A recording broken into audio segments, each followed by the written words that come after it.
Hello नमस्ते सर्व ताई दादांना श्री स्वामी समर्थ। तर मी आजच्या ब्लॉगमध्ये तुमचं स्वागत करत आहे। मी रुपाली आणि हा व्हिडिओ आहे तो 31 डिसेंबरचा आहे, म्हणजे कालचा व्हिडिओ आहे हा। आणि तिथून पुढे आपला ब्लॉग चालू होत आहे। तर हा व्हिडिओ सांगण्याचं एकच कारण की बऱ्याच वर्षापासून ही धामीन साप म्हणून आमच्या घराच्या भोवतीने फिरत असायचा। तर खूप भीती वाटायची, पण ह्या वर्षी स्वामींनी म्हणजे वर्ष सुरू व्हायच्या आतच माझी इच्छा पूर्ण केलेली का त्या सापाची खरंच खूप भीती वाटायची आणि ते कधीही अचानक समोर दिसायचा। तर तो आता पकडून नेता येतो, दादा सर्पमित्र आहे तो। तर खरंच माझी स्वामींनी चांगली अशी इच्छा पूर्ण केलेली आहे। स्वामींचे खूप मनापासून मी धन्यवाद मानते का तर ह्या सापाची मी इथं राहायला आल्यापासूनच आहे हा साप। पण आता त्यांनी नेल्यावर तर माझी काळजी मिटल्यागत झाली। कसं मुलं अचानक बाहेर वगैरे येतात ना, त्यासाठी जरा भीती वाटत होती। तर स्वामींनी ती एक माझी इच्छा पूर्ण केलेली आहे। तर स्वामींचे मनापासून मी धन्यवाद मानते। आणि चला आजच्या ब्लॉगला सुरुवात करते। तर सकाळी देवपूजा करून घेत होते मी आणि 1 तारीख होती, तर नवीन वर्षातला पहिला दिवस।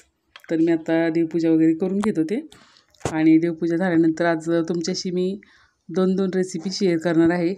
एक म्हणजे एका सबस्क्रायबर ताई आहेत, त्यांनी सबस्क्राईब केलेलं आहे आपल्या चॅनलला। तर त्या ताई आहेत, तर त्यांना श्रीखंडाची रेसिपी पाहिजे होती। म्हणजे मी एकदा केलं होता, पण त्यांना परत एकदा व्यवस्थित असं डिटेलमध्ये सांगायचं होतं। आणि मी 2 पद्धतीने बनवते। एक म्हणजे कापडामध्ये दही लावून आणि एक म्हणजे आपली जी पुरणाची चाळण असती त्यामध्ये लावून। तर तुम्ही आता नीट व्यवस्थित असा व्हिडिओ पहा ताई, आणि तुम्हाला चक्का किंवा श्रीखंड बनवण्याची पद्धत मी एकदम सोप्या पद्धतीने सांगणार आहे। तर व्हिडिओ न स्किप करता तुम्ही सर्वांनी नक्की पहा। आवडल्यास लाईक सबस्क्राईब करायला विसरू नका।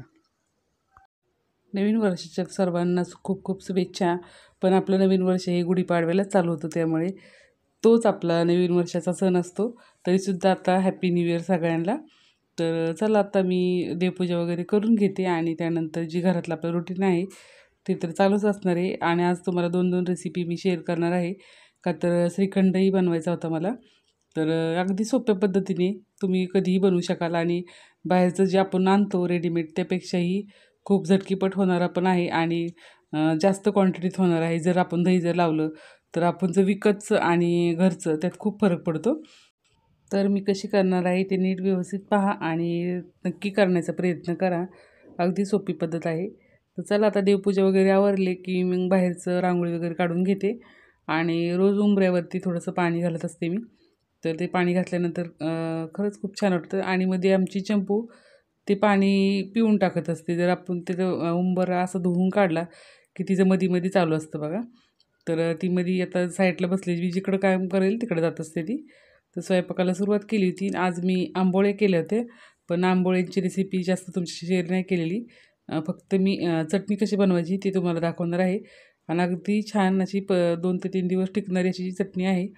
तर तुम्ही नक्की अशी करून पहा आणि कधीही मुलांचे डबे वगैरे द्यायचं असेल तर 2 दिवस अशी टिकणारी चटणी आहे, हिरवी चटणी बोलते मी त्याला। तर तुम्ही नक्की करून पहा, तुम्हाला नक्कीच आवडेल ती। तर आता मी आंबोळे असे जाडसर असतात त्यामुळे मी जाडसर असे आंबोळे करून घेते। का तरी इडली वगैरे रोज मुलांना म्हणजे जास्त सारखं तेच केलेलं नाही खात जास्त करून। जरा वेगळ्या ह्याच्यात केलं तर अजून मी तुमच्याशी वेगवेगळी अशी रेसिपी शेअर करणार आहे। तर आंबोळे हे सगळ्यात सोप्या पद्धतीने होतातही आणि मुलांना आवडतातही। तर मी थोडंसंच करत असते, जसं लागेल असे करून घेत असते, असं एकदम करून नाही ठेवते। तर मुलांचा नाश्ता वगैरे झाला, परीचा डबा दिला, त्यानंतर खाण्यापुरतेच बनवले मी आणि राहिलेलं मी परत नंतरही बनवत असते। तर चला आता आंबोळीची इडली डोसे किंवा आंबोळीसाठी चटणी लागणारी कशी बनवायची ती सांगते। कोथिंबीर जास्त क्वांटिटीत घ्यायची, मिरच्या भाजून घ्यायचे चांगले आपल्याला मीठ टाकून, त्यानंतर लसूण आलं चिंच आणि खोबरं शेंगदाणे हे सर्व घेऊन मिक्सरच्या जारमध्ये वाटून घ्यायचे चांगलं। आणि वरून आपल्याला जिरे मोहरी आणि हिंग कढीपत्ता टाकून फोडणी द्यायची। एकदम सोपी पद्धत आहे आणि पीठ छान असं मुरलं होतं। रात्री मी वाटून डब्यामध्ये ठेवते का तर हवाबंद डब्यात ठेवल्यानंतर पीठ छान असं फुगतं।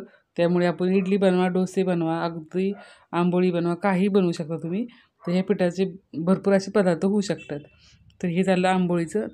तर आता यांना ताट वाढत आहे। बटाट्याची भाजी काही केली नव्हती मी आज, एकदम सोप्या पद्धतीने बनवले। आणि आता मी तुम्हाला श्रीखंड कसा बनवायचा ते सांगणार आहे। एकदम छान असं बघा, क्वांटिटी छान होते एकदम आणि फ्रीजमध्ये आपल्याला थोडासा रेस्ट करण्यासाठी ठेवायचा आहे। तर आता कसं करायचं तो सांगते मी। तर पहिल्यांदा दही आपल्याला चाळणीमध्ये जी पुरणाची चाळण असते त्यामध्ये एक रात्रभर असं फ्रीजमध्येच ठेवायचं आहे आणि खाली छोटंसं पातेलं ठेवायचं, म्हणजे पूर्ण पाणी ते त्या पातेल्यामध्ये येतं आणि दही असं वरती राहतं, एकदम सुक्कं दही राहतं. आणि कापडात जर ठेवलं तर तुम्हाला कापड बांधून बाहेर ठेवायला लागतं. तर ही सगळ्यात मला सोपी पद्धत वाटते चाळणीतली. तर तुम्ही असंही करू शकता. आणि पहिल्यांदा सुरुवातीला तुम्हाला पातळ वाटेल, का तर मिक्सरमध्ये आपण फिरवणार आहे त्यामुळे तुम्हाला पातळ वाटेल. तर आपल्याला पातळ न करता, म्हणजे पातळ होतं ते, पण नंतरनी फ्रीजमध्ये ठेवलं तर छान असं परत घट्ट होऊन जातं. तर पहिलं बॅच झालेली, आता मी शेवटची बॅच घेतलेली आहे. त्यामध्येच आपल्याला साखर आणि फूड कलर घालून घ्यायचा आहे.